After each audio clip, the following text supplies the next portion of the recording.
So ROIs are just simply this. What is the client making as a percentage? Okay, so a couple things you need to know. When you see a listing, I know you're gonna be on this page. When you see a listing that agents put out there, it gives you data, you know you need to check all that out, right? When it has an investment portfolio that says this is making 4% or this is making 6%, that is sort of fictitious for you. And it's fictitious in the same way that when a residential client buys a house, what the taxes are. The taxes on the house are not necessarily what the owner of the property now is going to pay, right? Okay. So ROIs have the same problem with that. Even though they post it saying, my client's making 6%, it doesn't mean it's gonna make 6% for your client. It can also mean that your client can make more. In your ROI, you should take in note of some items. Just so you know, I'm gonna make this simple because it's really not that complicated. You're gonna have some expenses that you're gonna look only to your client, by the way. So what are their expenses of buying a house? First of all, if it's cash, you don't have a mortgage, so you don't have a monthly expense. But your ROI, if they buy cash, which by the way, when you have that client, think about this. It really shouldn't be a one-time purchase with that $400,000 because that's not a good diversification of their money. If they're an investor, don't put it all in one place. At the same time, if they're an investor, don't buy all your condos in the same condo complex. When that place has a fire or suddenly they have an assessment, you're gonna be kicked in the butt twice. Don't do it. So if they do buy cash, which I don't recommend, but if they pay all cash, what you're gonna need to look at is how much money they're making on that cash, which is one of the reasons why you don't wanna spend all your cash in one place, okay? So your ROI would be just expenses, whatever management fees, taxes, insurance. You're going to take that and you're going to figure out what's left. So if you get $10,000 a year, you have $4,000 worth of expenses, then you're going to have $6,000 left over. Now if they put $400,000 in the property, that percentage is not good. What would be better for them is to take and buy two properties at like $200,000. Take a loan. Okay, now he's happy back. Take a loan. Now you do have a loan expense, right? But if the property is going to be something that's going to make them 8 or 10%, paying that 5 or 6% loan cuts down what they're making, but now they're making money and they didn't have all of it, right? Like they've now they're making money on both properties, maybe a smaller percentage, but they've got their diversification.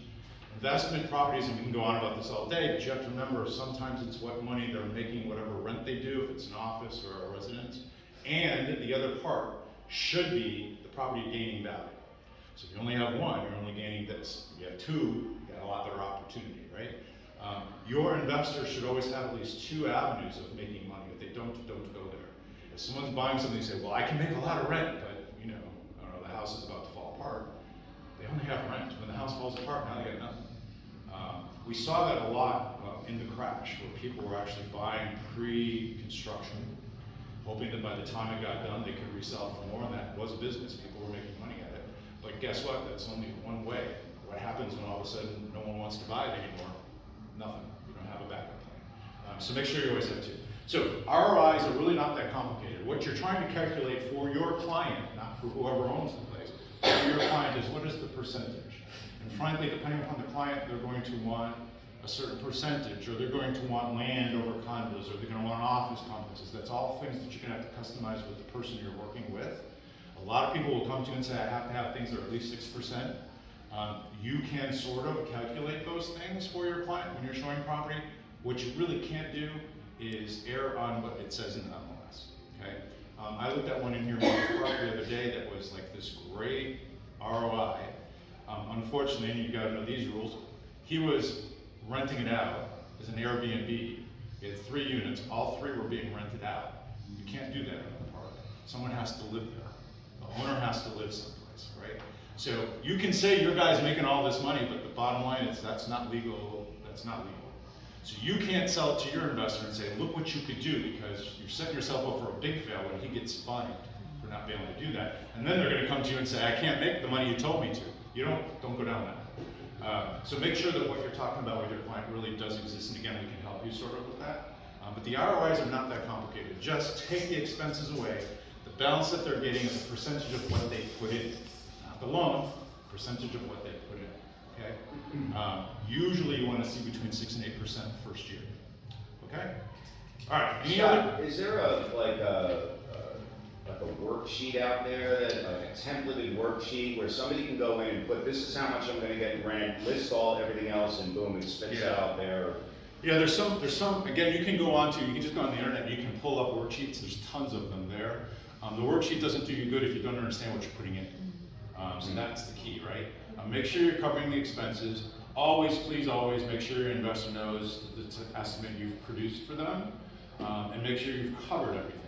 And that's probably the biggest key, because every once in a while, I mean, there are standards. Remember, do you have a mortgage? You're gonna have taxes, we're real estate agents, you know that, right? An HOA fee, potentially. Then you've got to kind of figure out like some expenses. You can sort of estimate those, or we can help you with it.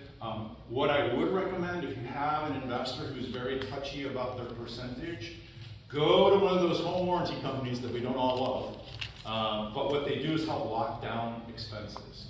So you're gonna pay $500 for the thing, and then you figure in maybe 2 or 3 trade call fees during the year. You count that as part of the expense, as opposed to the air conditioner just broke and I have to pay $6,000, right?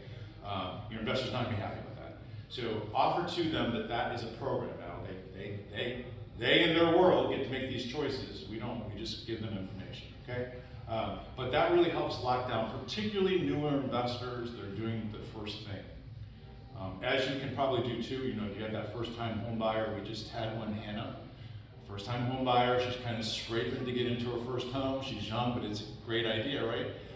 That program, a home warranty program, is going on that house whether she buys it or we do, because we darn well know what's gonna happen in her first year when she has that $3,000 expense. She's gonna be tough to get that paid. So think about that for your investors as well. It helps lock down that one maintenance charge that's gonna be very fictitious otherwise, but that's gonna give you some numbers, okay? Anyone you need to, we can help you with that. Now, the big scope of things, if you're doing residential rentals, is where to be. And that's gonna take you some time if you don't know what the rates are like. There are complexes out there that are better than others. There are complexes out there that have horrible management systems. There are complexes out there, I can name 2 or 3 right now, that are gonna have some huge assessments coming up. We tend to keep an eye on that with our investors and sell them out of it before we know the assessment's coming. There's one complex that's down by Millennium Mall right now that has 2 stories, and all the staircases are outside and they're all wood pillars. First of all, that's not smart. We are in Florida. If you look around the complex, probably about 60% of those pillars are eaten away with rot. So we got our people out, because I'm like, there is not enough funding in there for that to take place. It is going to have to be paid for soon, otherwise you can't get to the second floors, right? That's gonna be a huge asset debit to every single person. So when you see your client go, hey, this is worth $160,000, let's get it and let's sell it, because guess what, you're gonna have a $20,000 assessment coming. It's a good time to get them out. Again, those type of actions for you will keep that person with you forever. Once they know they can trust you and you know more, again, we can help you sometimes, because unfortunately after 30 years I know a lot of the complexes inside out.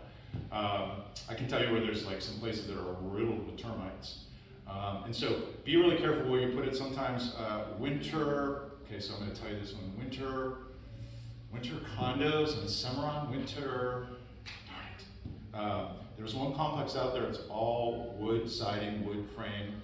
It was built in like the 70s. It has had a wood rot problem for years that has not been addressed.